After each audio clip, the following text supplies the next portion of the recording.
இனி கதைக்கு போகலாம் நட்பு உள்ளங்களே. கதையின் தலைப்பு தெய்வப்பர்வி. அப்போதுதான் வீட்டுக்குள் ராமன் களைப்போடு இருக்கையில் அமர்ந்தான்.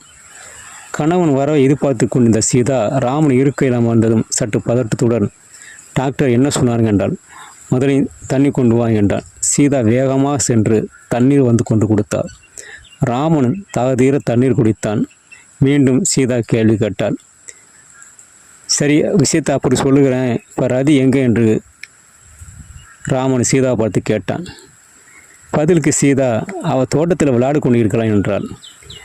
ராமன் சீதாவை கோபமாக பார்த்தவாறு, அவள் உடம்புக்கு முடியாத உனக்கு தெரியாதா, அவளை எதுக்கு விளையாட அனுப்புகிற என்று கேள்வி கேட்டான். பதிலுக்கு சீதா, நான் என்னங்க பண்ணுறது, சின்ன குழந்தை முரண்டு பிடிக்கிறா, அவன் அவன்கிட்ட சொல்லாமல் செய்யாமல் கூட விளையாட போயிட்டாள் என்றாள். மறுபடியும் சீதா ராமனை பார்த்து கேட்டாள். டாக்டர் என்னங்க சொன்னார் என்ன? சீதாவை கூர்ந்து பார்த்த ராமன் கவலையுடன், ரதிக்கு ஆப்ரேஷன் செய்யணும்னு டாக்டர் சொல்லுறார் என்றேன். அப்புறம் என்னங்க, எவ்வளோ செலவானாலும் பரவாயில்ல, உடனே ஆப்ரேஷனுக்கு ஏற்பாடு செய்யுங்க என்றாள். ராமன் கவலையுடன், ஆப்ரேஷன் செய்யலாம், நான் டாக்டர் சொல்கிற பார்த்தா பயமாக இருக்குன்னா. அப்போ என்னங்க சொல்கிற, நாங்கள் ஆப்ரேஷன் செய்தால் ரதிக்கு உயிருக்கு உத்தரவாதம் இல்லைன்னு சொல்லிட்டாங்க என்று சொல்லி அழுதான். பின்னர் இருவரும் வீட்டு பின்னால் உள்ள சிறிய தோட்டத்தில் ஆடிக்கொண்டிருந்த தன் மகள் ரதியை பார்த்து இருவரும் கண் கலங்கினர். 7 வயதான ரதி அங்கே இங்கும் ஓடி விளையாடி கொண்டிருந்தாள். அப்போது ராமன் தன் மகளை அழைத்தான். அவள் ஓடி வந்து தந்தையை கட்டிப்பிடித்து, அப்பா எப்போ வந்தீங்க என்று கொஞ்சிய குரலில் கேட்டாள். இப்போ தான் நானும் உங்கள் அம்மா வந்தோம் உன்னை பார்க்க அப்படின்னா. அப்படியாப்பா, அப்பா எனக்கு அந்த வண்ணத்து பூசியை ஒன்று பிடிச்சிட்டாங்க என்றாள். ராமன் உடனே ஒரு மலரின் மீது அமர்ந்திருந்த வண்ணத்து பூச்சியை பிடித்து ரதியின் கையில் கொடுத்தான்.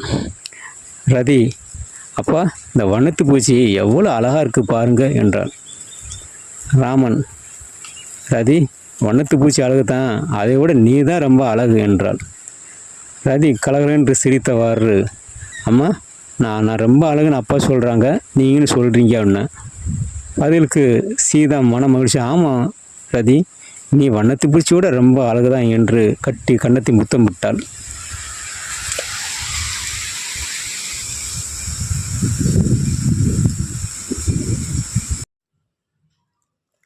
பிறகு எதை யோசனை செய்தவாறு ரதி அப்போது ராமனை பார்த்தவாறு, அப்பா என் கூட படிக்கிற ராதா சொல்கிறா, இந்த வண்ணத்து பூச்சிகளெல்லாம் நம்மளை மாதிரி குழந்தைங்க திடீர்னு இறந்தால் வண்ணத்து பூச்சிலாம் மாறுவாங்கலாம், எனக்கும் இந்த அழகான வண்ணத்து பூச்சியாக மாறணும் என்றாள். ரதியின் பேச்சை கேட்டு அதிர்ச்சி அடைந்தான் ராமன். டக்குன்று ரதியின் வாயை பொத்தினான். ரதி, நீ இப்படிலாம் பேசினா நானும் அம்மாவும் உன் கூட பேச மாட்டோம், எப்போதும் என் மகளாக என் ரதியாக இருந்தாலே போதும் என்றான். சரி சரி அப்பா, நீ இந்த மாதிரிலாம் பேச மாட்டேன், நீ எப்போதும் என் கூட அன்பாக அம்மாவை நீங்களும் பேசினாலே போதும் என்றாள்.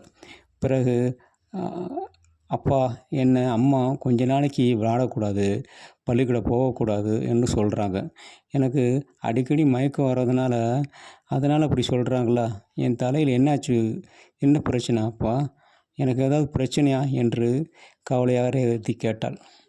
இதை கேட்ட ராமன், உனக்கு ஒன்றும் இல்லைம்மா, சின்ன பிரச்சனை தான், டாக்டர்கிட்ட காமிச்சு மருத்துவம் பார்த்தா எல்லாம் சரியாகிடும் என்று ஆறுதல் சொன்னான். சில நாள் கழித்து ராமன் சீதா தன் மகள் ரதி அழைத்து கொண்டு மருத்துவமனைக்கு சென்றார்கள். டாக்டரிடம் ஆலோசனை செய்து பிறகு இறைவனர்களால் எல்லாமே ரதிக்கு நல்லதாக நடக்கும் என்று எண்ணவர் ரதிக்கு ஆப்ரேஷன் செய்ய உறுதியானது.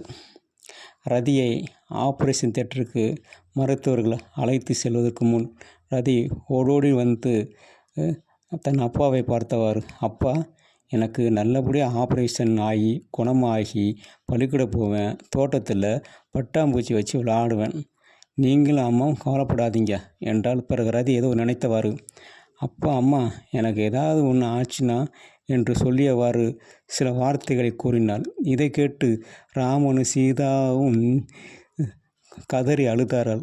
உனக்கு ஒன்றும் ஆகாதும்மா, எல்லாம் இறைவன் அருளால் எல்லாம் சரியாகிடும் என்று ஆறுதல் கூறினார்கள்.